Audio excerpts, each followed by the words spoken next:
Hey guys, so I recently discovered a way to double my EXP in Path of Exile 2 campaign. In case you don't know who I am a 3 times Demigod Helmet race winner. I also won one of the recent official GG races. So in case you guys didn't know, Path of Exile 2 has a EXP penalty. It's a very harsh penalty. The threshold for that is 3 plus 1 per 16 levels of character level. This means you can be 3 levels under at level 15, 4 levels under at level 16, and so on. If you are 1 level below this threshold, you'll get an EXP penalty of 10.8%. And when you're 2 levels below, that goes up to 44.68, which means you're essentially getting half of the EXP that the monster would give you if you were within this threshold. Just to clarify exactly what this threshold means, so if you're in a level 5, if you are level 5 in a level 9 zone, you will get an EXP penalty of 10.8%. And if you are level 5 in a level 10 zone, you would get an EXP penalty of 44.68%. Something else to mention, magic monsters give you a lot of EXP. I strongly recommend not skipping past any magic monsters. They are the most EXP efficient monsters in the game.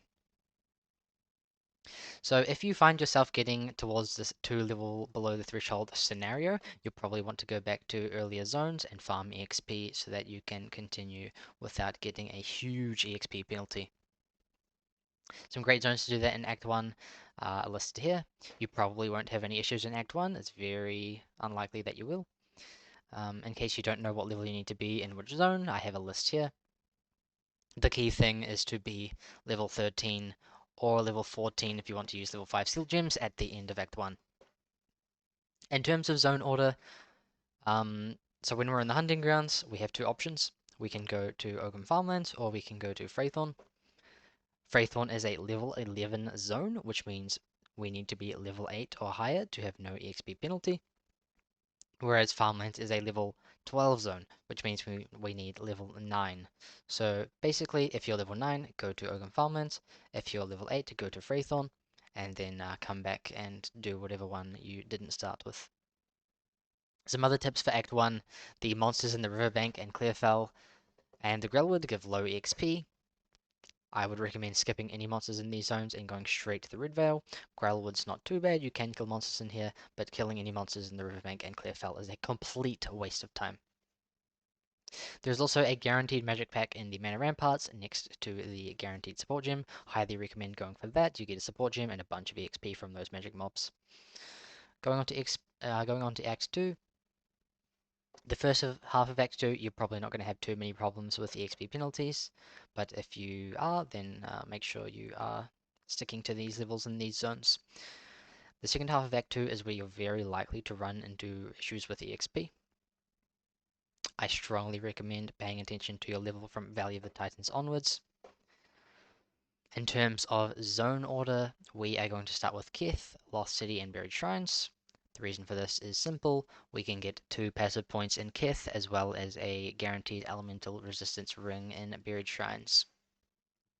And also you can get a guaranteed amulet in Keth as well.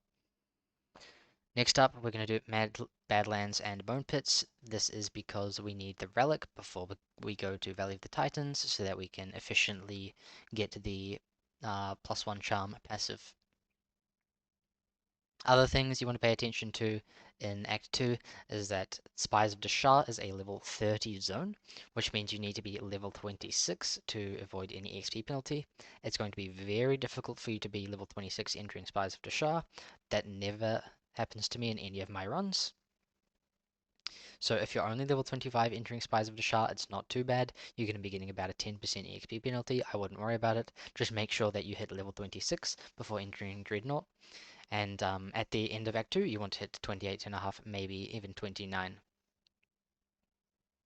So going into Act 3, if we finish Act 2 at 28.5 or 29, we're going to be right on the edge of having an EXP penalty entering Act 3. What I recommend is reaching at least 29 in Sandswept Marsh, maybe even 29.5, and then going for level 30 or even higher by the time we finish both Jungle Ruins and the Venom Crypts. You should be able to hit level 32 by completing Infested Barrens and farming Azak Bog. Azak Bog has a super EXP efficient area to farm. There is a big open area where you can get the fire resistance and rarity buff. What you can do is kill all the monsters in that area, reset at that checkpoint, and then kill all the monsters again, and you can repeat that process. I've seen people get an entire level in about 1 to 2 minutes using this method. So going from level 31 to 32 in only a minute or two. In terms of Act 3 zone order, we want to go for Jungle Ruins at the start, and then do the side area, Venom Crypts, then move on to Infested Barrens, and then we're going to go to Azak Bog and do this EXP farming strat to at least 32. You could even go to 33 if you feel like it. Once we do the Azak Bog farm to 32 or 33, we can go into Chimeral Wetlands. And then when we get to the Drowned City, we're going to make sure to do the Molten Vault before going on to Apex of Filth. Something else worth mentioning for Act 3 is that when you do reach level 32, the EXP penalty threshold increases by 1 level, which means you can be 5 levels below the zone. So we could be in a level 37 zone without getting any EXP penalty. Going on to the last act, we have Isle of Kin, super good EXP zone. I recommend farming Isle of Kin to 41 if you didn't hit 41 at the end of Act 3. By the way, you do want to be at least level 40 finishing Act 3, that's very important. I would recommend 41, but 40 also works. So yeah, we're going to farm Isle of Kin to 41, maybe 42. Then in terms of like zone order, we want to start with Passive Points Island. In 0.3, this was Isle of Kin, but this is changing to Kedge Bay in 0.4. And then after that, we want to go onto the Eye of Hinekora unlock, which is it's not known where this is going to be in 0.4. It was previously Volcanic Warrens, but this is changing. I will update this guide once it is commonly known.